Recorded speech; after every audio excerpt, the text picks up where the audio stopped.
Welcome to Enlightened, the enlightened journey of life.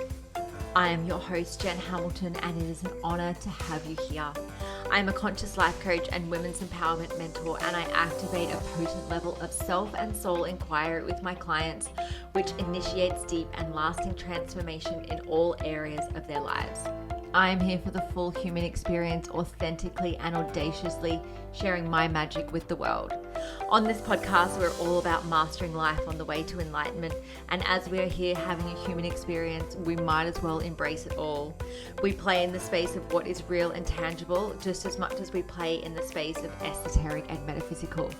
You'll be ignited by deep conversation, whether through my own personal musings, interviews with incredible thought leaders around the world, and everyday divine humans sharing their soulful stories. Thank you for being on this journey. Let's dive in.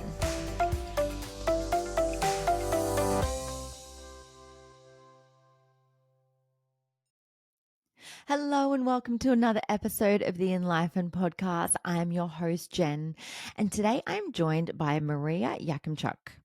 Maria is a certified transformational EFT coach who helps mums heal from depression and anxiety without the use of medication. With her unique coaching approach that blends EFT tapping, self-compassion work, and deep knowledge of maternal mental health, she helps mums heal their own childhood traumas, break free from dysfunctional familial patterns, and eliminate shame and guilt so they can thrive in motherhood and create new healthy family norms for themselves and their children. She teaches you how to do this in as little as 10 minutes a day because all mums are busy and have no time to waste on techniques that require special setup and lots of time. She's also a mum of two very energetic, sensitive, and strong-willed boys and an easygoing dog. Maria is no stranger to struggling to find joy in the often busy and chaotic life as a mother. She is a PPD and PPA survivor and has successfully healed her PPD, PPA, and PMDD, as well as debilitating migraines with EFT tapping and self-compassion meditations. Maria is absolutely amazing, and I know that you're going to love this episode, especially if you are a parent. So without further ado, let's dive in. Hi, Maria. Welcome to the show. Hi, Jen. Thank you for having me. It's absolutely my pleasure. I'm super curious. What is it that got you out of bed today? Oh, God. Usually my alarm clock because kids have to go to school, but it's a good thing because when they get them out of the house, I can then, work on my own things and do things for myself. So it's kind of an extra little boost to get out and get them out the door. Oh, I totally agree with you. We're actually still on school holidays here because it's still Mm. January. So the children actually go back to school next week. And I'm actually so excited because it means I get my routine back.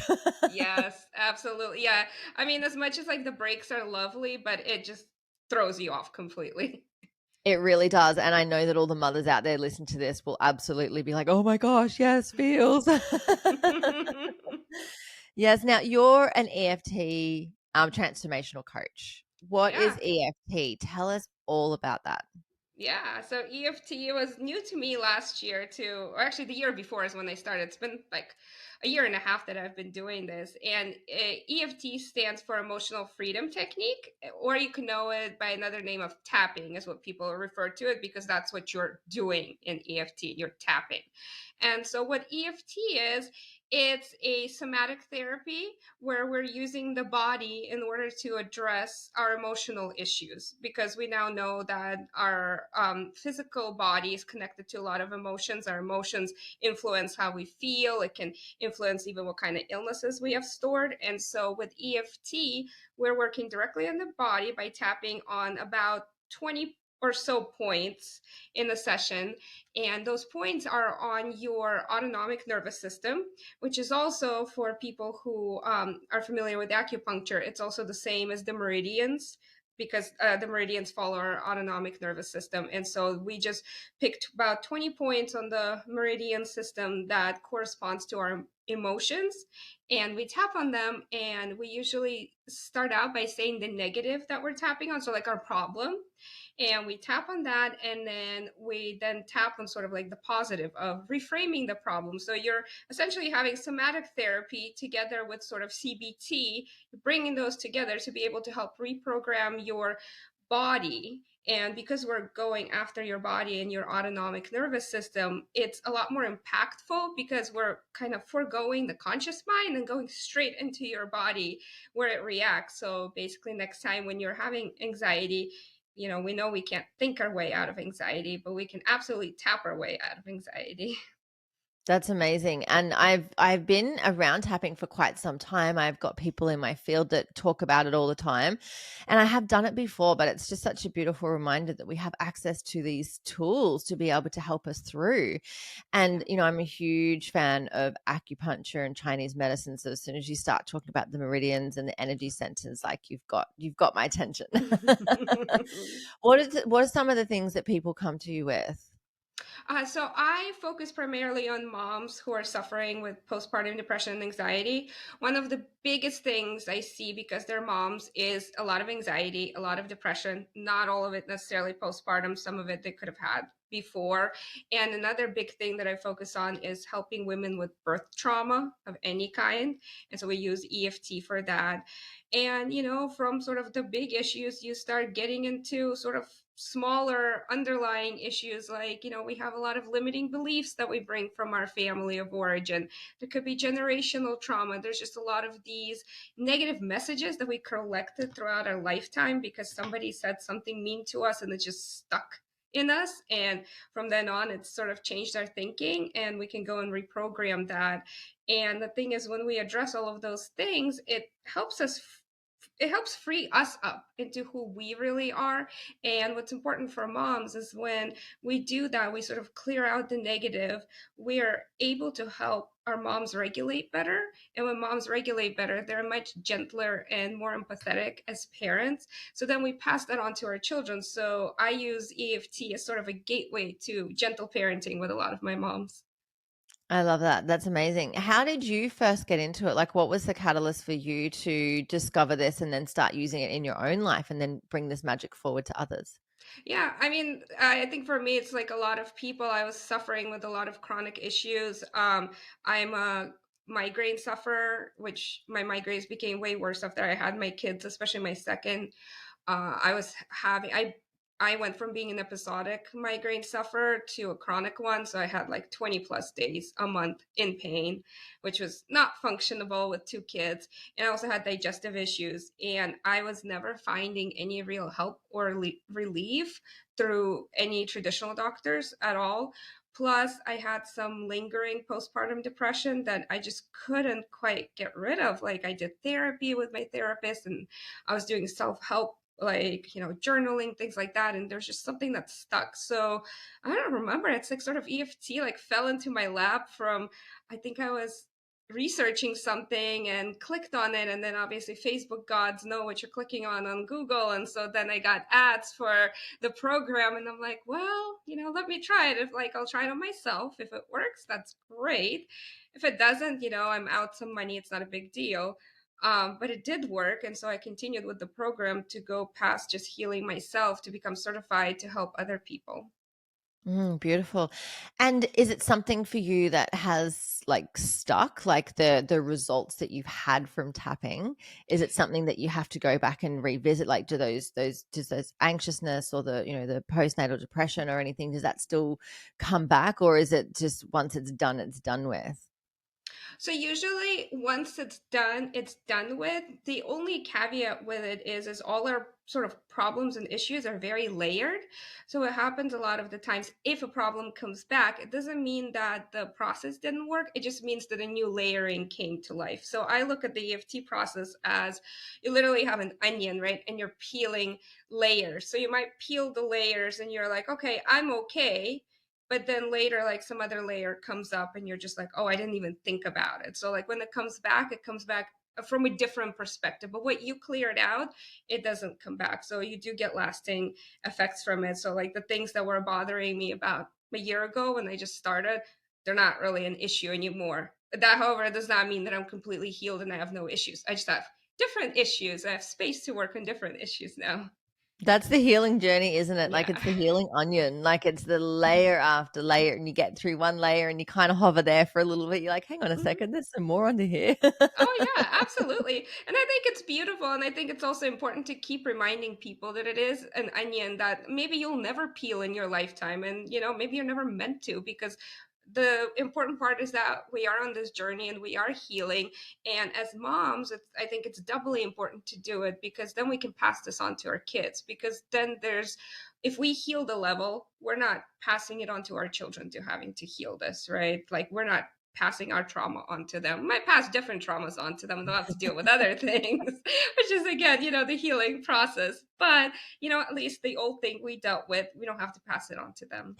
It's so true, isn't it? And I've known that, through my own personal journey, working with, so many women around the world, through that healing journey. And, like, it's a big deal to, be the circuit breaker of this ancestral trauma that we bring through, that, that our mothers and our grandmothers and great grandmothers went through, and all of the stuff that we've carried, all of these belief systems we have within our DNA, all of the things that we've taken on, even just in our childhood, all of the things that have come into our subconscious mind, through the media, through advertising, through music, through movies that we've watched. All of these pieces have helped us form our view of the world, and it can be quite a skewed view as well. Absolutely. And that's what I'm saying. Like, the process may never be complete, because it's not like we don't get bombarded with new information that might get stuck again. But the good part is yeah, if you do this, you do the healing, you use, let's say, EFT tapping for it. I have used it very successfully. Last year was like my big year of healing, very heavy lifting. It was very a difficult year emotionally because of that, because the part of it is sort of unearthing and being honest with yourself and what you're healing can also be very painful, because we do try to hide those parts. But the positive of it is, when you do address it, when you do heal it, it goes away, and then you might have health issues that basically go away, like my migraines. I haven't completely healed them, maybe I never will, but they went back to being episodic, where I only have them like maybe a couple of times a month, maybe every other month, so I can actually function and live a full life. Whereas then before, I just couldn't, and to me, even that was worth it, because I now have my life back. Yeah, that's amazing. Well done. Like, that's so good to hear that you were able to heal yourself through that, and that it's brought those episodes right down. I'd love to touch on, you mentioned that you work with new mothers. Yeah. Where do you notice, especially in the Western world that we live in, like, where do you notice that there is not enough support perhaps for mothers, or why are so many mothers coming through with postnatal depression and anxiety? So, from the new research that we know, is that a lot of the postpartum depression and anxiety is actually due to the isolation that people experience. So, actually, that lack of support. And, in the recent years, it has been greatly exacerbated by COVID and all the restrictions that were placed on it, because we have, generations now coming up that the moms had to give birth. They had no support. They couldn't have family members. They couldn't have babysitters. They had to do it all on their own without any help. And that isolation and that basically removal from the safety net of a community, that contributes to postpartum depression greatly. There's another theory that is being explored in research now, is that inflammation contributes to depression. And because during pregnancy we experience inflammatory processes as we're supposed to, but for some people it just acts a little bit differently, like depending on your body sensitivity, depending on how your body reacts. That inflammation can make you more prone to developing postpartum depression. So that is something researchers are working on. That's like been a new theory of depression, that there's inflammation under there. Yeah, so like for moms, it's support. It's really like our moms need support. They need to be part of a community. We're not meant to be raising our children in the isolation of our four walls. We're supposed to be with others. And so when you don't have that, that greatly increases your risk of having postpartum depression, postpartum anxiety. That's so interesting, is it? I had postpartum depression and anxiety, mostly with my Same. first. I was very sort of tightly constricted in how I wanted things done, how I wanted to, be a mother, all the things that I thought that I had to do a certain way. And it was putting so much pressure on myself. And it was, I had mothers groups. It was my saving grace to have an online mothers group, but I didn't have that in-person support around me enough, after, in Australia, the dads get 2 weeks of paid parental leave. Well, they did back then. I think it's starting to change now. So my partner was, he was home for 2 weeks, and then I was on my own with the baby, having no clue what to do, having no clue like what it all meant, absolutely exhausted. He was exhausted from helping out with everything he could possibly do, as well as working a full-time job, taking care of the house, when I couldn't. And, we made it work, but my gosh, it was really, really difficult. And I remember actually going to a psychologist, and I said, I'm not okay. I said, I'm prepared to drop this kid off at a church and keep going, and, I knew I was experiencing, really deep levels of depression. And I was actually so frightened to speak my truth because I was worried they were going to take my baby from me if I wasn't okay. And the only thing that she said to me at the time, she's like, oh, it's just the baby blues. Oh, I'm like, I want to go jump off a bridge. Like, oh, I that's hate how I that. felt. I'm like, this is not the baby blues. Like, there is such a gap for, what mothers receive from, their healthcare system to what they actually need. And I think, I guess, I this was going back, nearly 9 years ago. Like, my daughter will be 9 in October. So I know that things are starting to shift, and definitely, like, if I had my time again, if I knew then what I knew now, things would have been very different. But, we need to make some noise in this area. We need to speak to, new mothers coming through to say, hey, this was my experience. Please don't feel as though you're alone. Like, how can I support you? What sort of community do you need? What sort of resources do you need so that you can thrive to be your best version of you, so that you just get out of this, the newborn bubble with your sanity? Yeah. Oh, I mean, I feel you. I was very similar. I mean, in the US, you don't even get any paid leave, right? Like, there's nothing mandated federally. Uh, some companies give some stuff. My husband had 1 week paid, the other week was at half pay. So I did have my mom with me, which was helpful in some ways, not helpful in others. So, like, on one hand, you look at it and you're like, okay, well, there's a support. There's the other woman with you. Woman is your mother, but you know what? Your mother brings in her own mothering baggage into your relationship with your child, and she dumps it on you unknowingly, even though she's trying to help. And that may make the situation worse. But then, like, yeah, and then you're trying to live up to some sort of standards that God knows where you pick them up from. I had the same thing. My postpartum depression very much manifested in things had to be done a particular way, like no other way could they have been done. And everything had to be perfect and done like this and like that. And then I would get really angry when they weren't, and I was angry at everybody. And yeah, like, wanting to drop off your kid and run away. Like, for the first couple of months, I was like, I have a child. Like, this is mine. I'm supposed to do something with it. Like, I don't want to. I don't want to do this. Constantly too. Like, it's a 24/7 job. Yeah. And like, my eldest had some like issues. He had like an undiagnosed lip tie and tongue tie. So we had breastfeeding issues. So it's like, I also had a pretty traumatic birth with him because we ended up having an emergency C-section. I was totally unprepared for that, mentally and like physically. Like, I was in the hospital ordering things for myself for home because I was like, I would never have a C-section because they don't happen, right? So, like, yeah, jumping into this completely new life, feeling totally unprepared for all of it because, we took the classes, we prepared for birth, we didn't prepare for postpartum. And like, my eldest is almost 7. And back then, there wasn't as much conversation of postpartum. Now I'm seeing a lot more people like actually pushing, like, don't just prep for birth, prep for postpartum, really prep for postpartum. 7 years ago, I bet 9 years ago, there wasn't as much emphasis on it.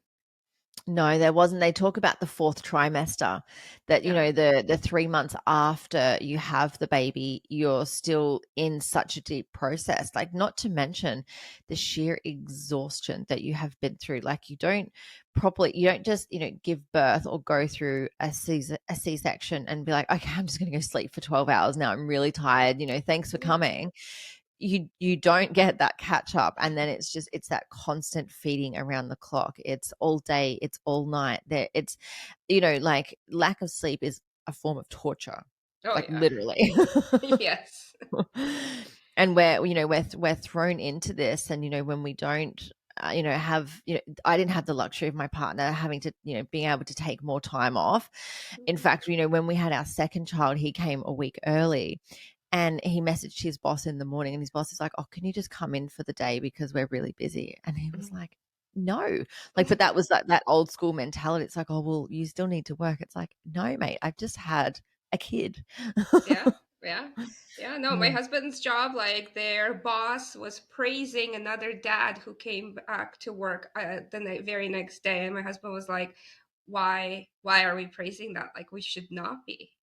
But Yeah. yeah, but you still work with a lot of people who, yeah, that's the mentality. It's like, well, your wife had the kid, you didn't, because fathers aren't meant to be involved in their family life, so he could just go back to work. It's so true. Like there is so much room for growth in our society through our understanding what it is that mothers need. And if we don't make noise about this, then our voices aren't going to be heard. And we make noise, we don't, necessarily have to get up there and protest. I mean, I'm all for protesting. So absolutely get up and protest. But just having these conversations, let's just bring a sense of normality to the fact that we all lose our shit. Yes. We all have our breakdowns. We all really, it's a level of suffering that we go through when we're just so exhausted. And yet we're full of so much love for this Yeah. little potato with arms and legs that we've just given birth to. It's a whirlwind of emotions. Like, I went through a grieving process after my daughter was born because I missed the feeling of her being inside of me. I Mm. loved being pregnant. I loved my pregnant body. I loved feeling her move around in there. I loved that I didn't have to feed her in there and that she didn't cry in there. And with the second one, it's coming. Yeah, and then, like, you're left with this body that was, like, so radiant and glowing and, like, literally, just had this other life in it, and then you're just, like, left with this, like, empty sore sack that is your body. I mean, like, if anyone's listening to this and they're not a mother, and we're painting this beautiful picture, aren't we? Oh yeah, we are. But I think that's important, right? Like the truth is, even a lot of us, the stories we were hearing from our moms or from other people are always about like, oh, motherhood is the most beautiful thing ever. Like your life will never be complete without it. And it's like it might be true, but we're glossing over all the kind of dark parts of it. And the truth is, there's a lot of physical changes, and they're very painful. Some of them are perfectly normal, yet they're still painful. Like, you mentioned that your psychologist said about the baby blues. Like, oh my God, baby blues are normal, but they only last for 2 weeks and they're not that extreme. So, if your Mm, therapist tells you past 2 weeks you have baby blues, please find somebody else. Like, no, just no. exactly. But Yeah. like that's normal, right? Because you have these hormones that are like at this peak and then they plummet the moment you give birth. And so like your body is going through these incredible shifts, and then if you're breastfeeding, you're making milk, and like that's a whole other thing that, especially with your first baby, like your body has never done that before. That has never happened. So there's a lot, and like yeah, we really should make a lot more noise and do let moms know, like, sure, the reality might be kind of scary, and but you do have this baby, you do love them, it is a very different love. And the thing is, your mental health or your physical health or lack of it is not a reflection of your love on the baby. Like I really wish you would do away with that message that moms feel like because they have depression they're a bad mom and it means they don't love their baby. Like having mental health issues has nothing to do with your baby. Oh my gosh, I'm so glad you said that because it's so true. And this is, this is something that I went through. I found it really hard to connect with my daughter Hmm. and I felt really selfish that I was going through, anxiety and depression, and that I wasn't giving her the love that I thought that she needed. Like, I was loving her and I was doing everything I could for her, but it still felt as though it was never enough. And then the anxiety started. The anxiety for me was just, I was crippled with fear. Like, I would be lying on the lounge room floor and I was just thinking to myself, I'm like, what if this cabinet next to us just fell down on top of us? Like, completely not possible. Like, this was a big sturdy, and I would lie under it and be like, I can't go near the cabinet. I'm like, but what if I move? What if the TV just falls on us? And then like, what if I'm walking along the tiles and I slip? Like it was just, I couldn't move without worrying that I was somehow going to harm myself or the baby. That I was like, if something happened to me and then, she needs to be fed, she needs to be taken care of, her dad's not home for a few hours, just that crippling anxiety. And at the end of the day, anxiety is a thought process. It's a version of a future that doesn't yet exist, but at the time it feels so real. And you're so exhausted and you're analyzing every piece of information that's coming into your mind. You're worried about everything because all you want to do is protect this little bundle of joy that you love so much. Yet, we get so caught in our own heads, and there was nothing that said, oh, by the way, go to this group regularly. There's a midwife that's going to come and spend time with you, or someone from the community. It was like, oh, there's a child health nurse that is at the chemist every couple of weeks. You can go for a weigh-in and have a chat if you need to. And they were, oh my God, they were just so old school as well. Like there was like, it's like, we did it tough, you do it tough. We do this tough as mothers, and a very sort of old school mentality about, when to give babies milk and formula and food and, not definitely not up to date with, the science, or even like allowing a mother to follow in her intuition. I followed my intuition, as to when I started my babies on solids and choosing not to give them cow's milk. Like I, breastfed them for nearly 2 years. And just the flack essentially that I was given from not only my doctor, but then also the child health nurse. And it's like, well, I'm following my intuition. Everyone says follow, your motherly intuition, yet everyone else is telling me that I'm wrong. And you just exhausted and you just fall into a heap. And that's where the depression comes in of, I can't do this anymore. Why did I sign up for this? I've got no choice. My whole life has changed. My body has changed. I don't get to go out and be the independent person that I used to be. Let's normalize all of these things for mothers, but not normalize them to the fact that they have to go through it and suffer through it. It's normalizing the fact that everyone experiences it. However, there is also room for so much support out there as well. In community, in the family space, it is asking for support. It's making sure that you've got those people around you beforehand. It's reaching out and saying, I need help. I'm calling in my tribe. Where are you? Like, someone come and cook me some meals. Someone help me with the laundry. Someone just hold this baby while I go shower and wash my hair. It can be the little things. Oh yeah, absolutely. I agree with you. Like we need all of that, and we do need to normalize a lot of that. Like, postpartum anxiety is so interesting and tricky because some of it is actually very normal because it's a normal biological process of our brain of like, yeah, we want to protect our babies because that is the time where our senses are heightened because we're looking for all those predators that are going to come eat our babies, so our anxiety goes up. But I also think it does get exacerbated to the point where something happens, like kind of like it did with you, where it was immobilizing and crushing. And I think the reason for that is because we're not surrounded by others. I feel like it's a lot harder for you to be like, this cabinet is going to crush on me when you're, let's say, in a group of people of various ages. And you can say that, and they'll be like, and somebody might be able to talk you through it. And then your brain is going to be like, okay, I'm safe. I'm in my tribe. My tribe is keeping me safe. They're keeping my baby safe. We're all safe.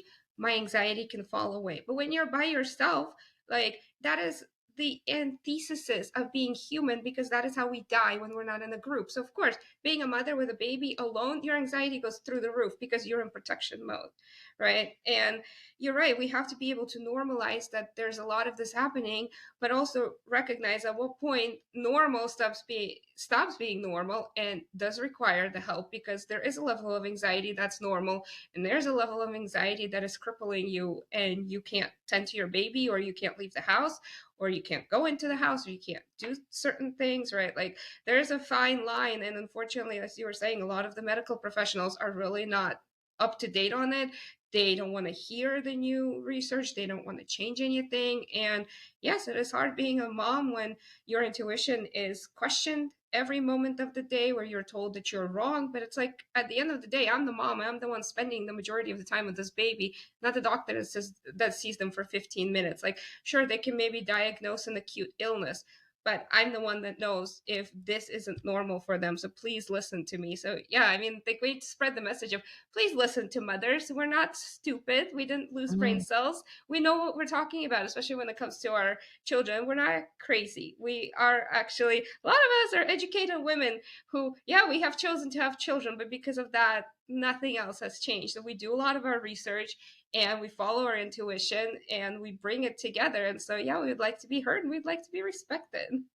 Absolutely. And this is the thing, like my intuition, I've always had a very good intuition and never sort of, listened to it as deep as I did as, when I became a mother. But that is the time when we're at our heightened intuition is when we have babies. And that, like, our intuition needs to be acknowledged and respected. We know as mothers if there is something wrong with our baby, we know, we can feel it. Like, it's, you can't just bypass a mother's intuition. I remember being at it was like a mother's group catch up, and this is when I had my son. So I already had my daughter, who was 2 at the time, and I was in this group of other mothers, and some of them had older children there, like a couple of years, like toddlers and stuff. And it was so nice to be in this group. And I remember my daughter was playing on the playground on this spinny thing that you go round and round and round, and she came off. And I remember she was on the ground, like face down, didn't cry, didn't move. There was like an arm and a leg just like all over the place. And I was like, oh my, like, I freaked out. I literally just handed one of them my baby. I ran over to her. She was fine. She was just like, just hit the deck pretty hard, but she was fine. No broken bones, no missing teeth. I think she had teeth then, but she was fine. But what I remember is when I came back to my son, my daughter was sort of brushed off. All the others, mothers were there and like, oh my gosh, that's happened to us before. Like, it's so scary when this happens, but are you okay? Like, they just held the baby for me. I was beside myself. I was in tears. I was panicked that, she had broken an arm and a leg, that she'd broken her face, that I'd knocked her out or something like that. I didn't even knock her out. She was the one that fell off. Like, that's the mum guilt right there. I Yeah. was the one that took her to the playground, so it's my fault, right? Yep. But it was so supportive to have other mothers there to just hold space for me and help me out and be like, here, we'll hold the baby. Do you need some baby wipes? Let's get the dust off her. And it was like, I felt so safe with other mothers there. If I'd been at the park on my own trying to hold one baby, another one had just come off a piece of equipment. I have to sort one out, put it back in the pram, get to the other one, deal with both of them, leave my handbag, go and get the kid. Like, I wouldn't have been able to do it. And it's probably why I didn't go very far when I had the children, because I'm like, this is just too much hard work. But I just remember being surrounded by these mothers, and they were just so loving. And it's like, this happens to all of us. It's not your fault. It's okay. And it was like just that real sense of community. And that's what we need. Yeah, we do. Because the thing is, when you're by yourself and then you get judgy stares from like the older generation, it starts making you feel like, yeah, you're crazy, you're doing something wrong, and you're bad.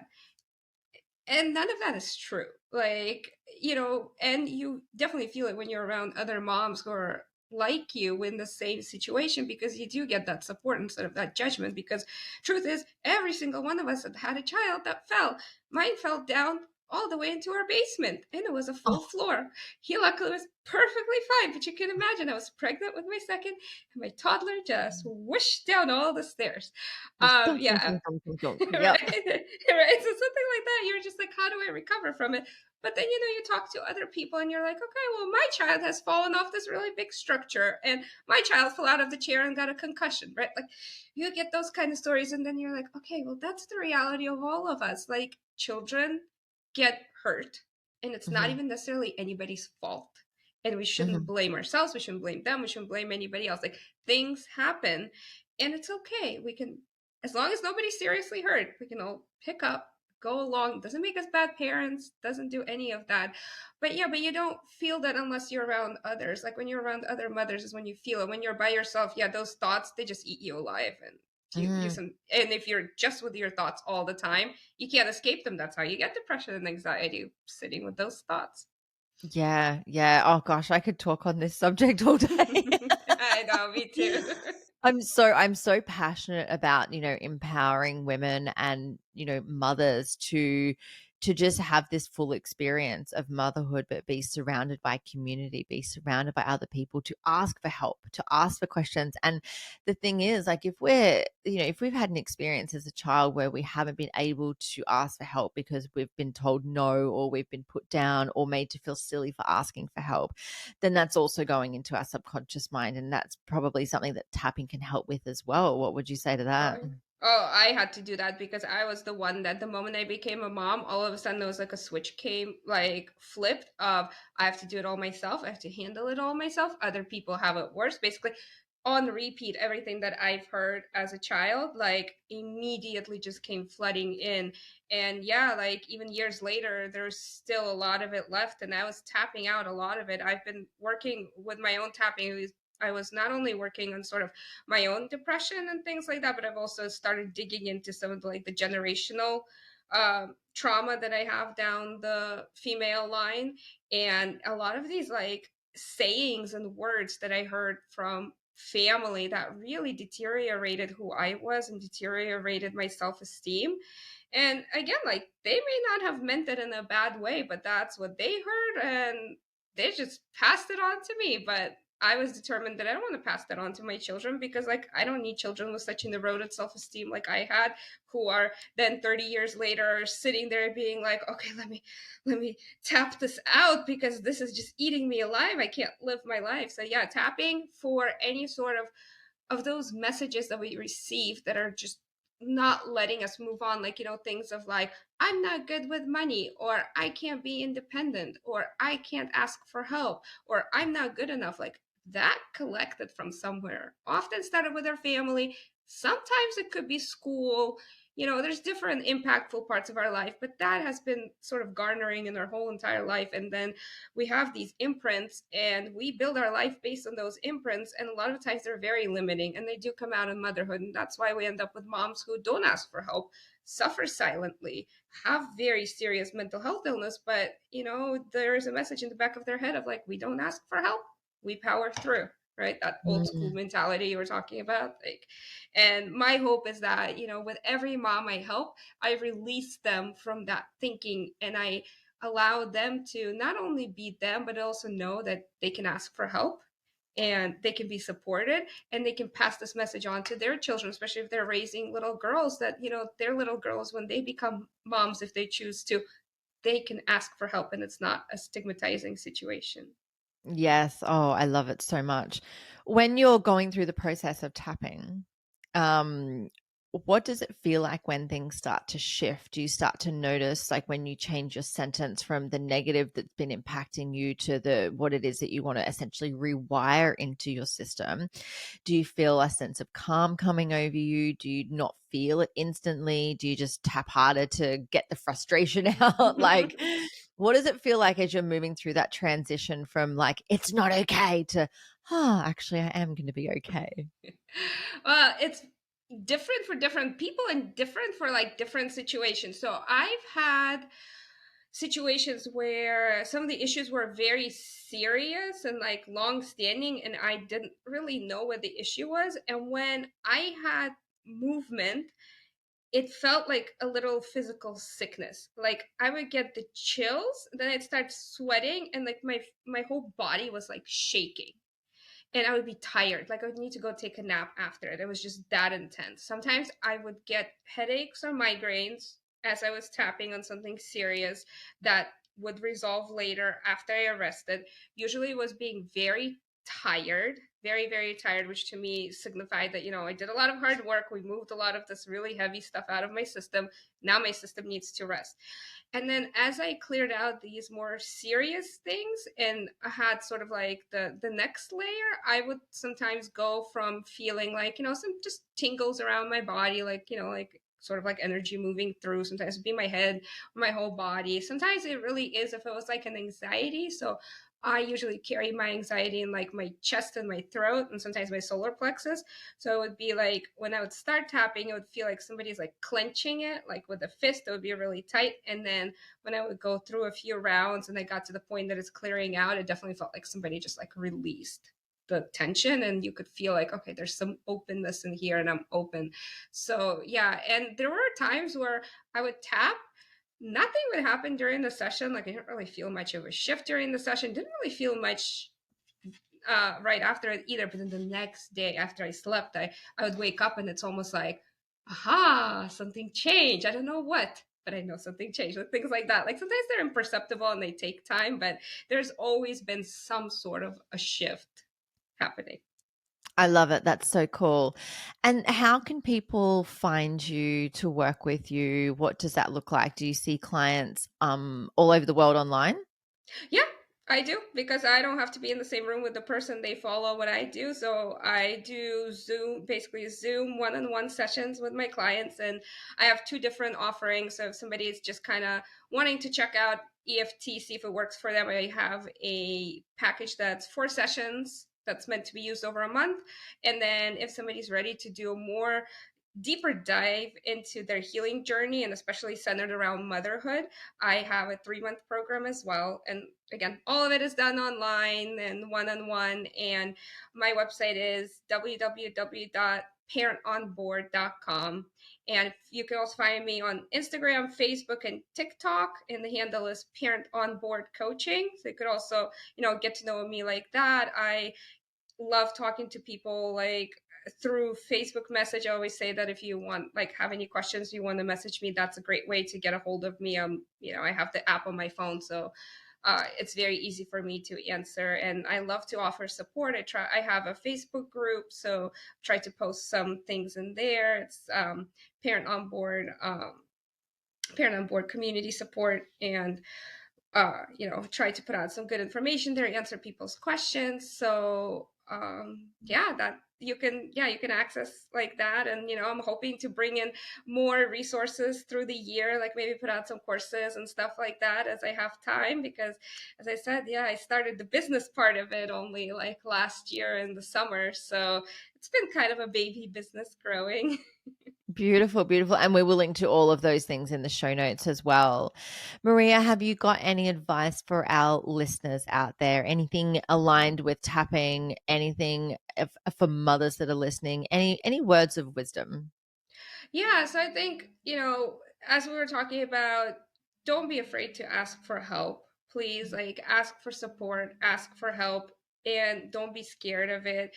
Also, don't be scared to branch out of, the traditional medical system, because the truth is, I know Australia and US are probably kind of similar. There's kind of, feel like there's, although I feel like Australia might be a little better than US, but there's a lot of flack against like the alternative medicine things. And I would highly encourage moms to at least explore to see which ones of them are for them, because, tapping can be for mental health and physical health, acupuncture.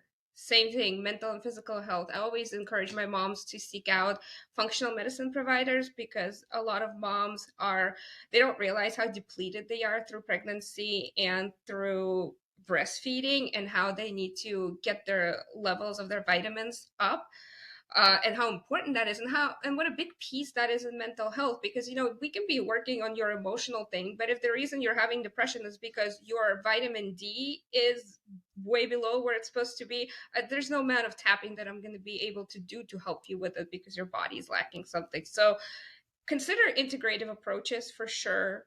And don't be scared. Don't be scared to ask for help, and don't be scared to ask questions, because while there might be people who will judge you, you will also find so many moms and so many professionals that are there to support you, to hear you, and to offer you help. I love it so much. Yes. And yes, you're absolutely speaking my language. Mhm. Definitely, I encourage people to find, those complementary things that, can work alongside if they do have to go down a medical path. There's definitely a space, for medical and pharmaceutical, and there are so many other options out there as well, to explore. So, ask people questions, see what worked for them, do your own research. So yeah, there's so many incredible modalities out there. One final question for you, Maria. What is the meaning of life to you? Oh man, the meaning of life, I think for me is learning, and the more I've actually been on this healing journey, the more convinced I have become that that is the meaning of life, is for us to learn and to grow. Beautiful. I love it. Thank you so much for joining me for a chat today. It's been an absolute pleasure to have you on the show. Thank you so much for having me and allowing me to speak to your audience and sharing this. Amazing. Thanks, Maria. Bye.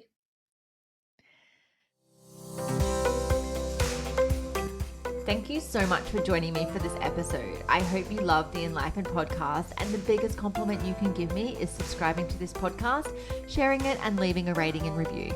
Feel free to follow me on Instagram. My handle is @JenHamiltonOfficial, and the podcast handle is enlightened_podcast. You can also find the video version on YouTube on my channel. Just search Enlightened and don't forget to hit subscribe.